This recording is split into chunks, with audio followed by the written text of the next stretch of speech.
मला म्हणजे ज्यांना छुटपुट किती कळतं संविधान मला माहित नाही, पण डायलॉग बाजी करणाऱ्या राज ठाकरेला मला सांगायचंय. राज ठाकरे एक ट्विट केलं त्यानं डिलिमिटेशनच्या बाबतीमध्ये. अरे राज ठाकरे, काँग्रेसांच्या जसं बुडाला आग लागली तशी तुझ्या बुडाला का आग लागली बाबा?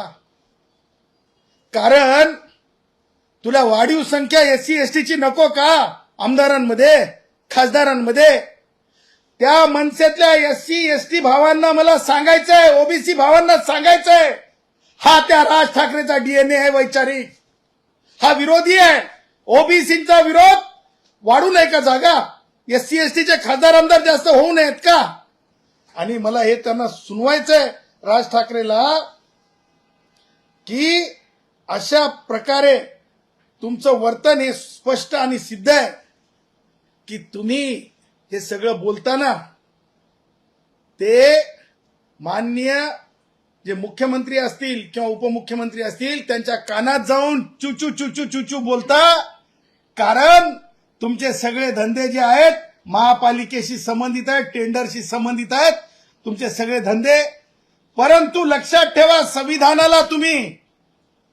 संविधानाला तुम्ही राज ठाकरे चुकीचं किंवा संविधानिक हक्कांना तुम्ही चुकीचं दर्शवून तुमचे कोणतेच मनसुबे राज ठाकरे आम्ही पूर्ण होऊ देणार नाहीत.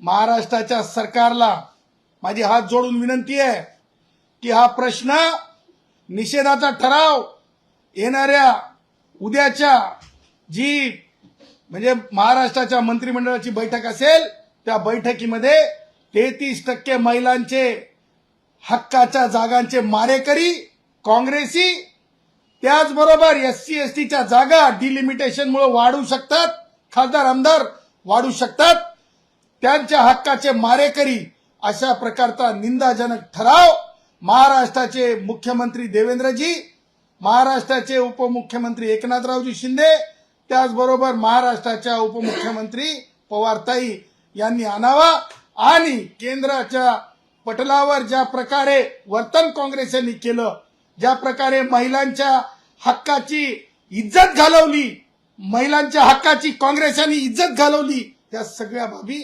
निषेध नोंदवावा असं देखील मी आवाहन करतो.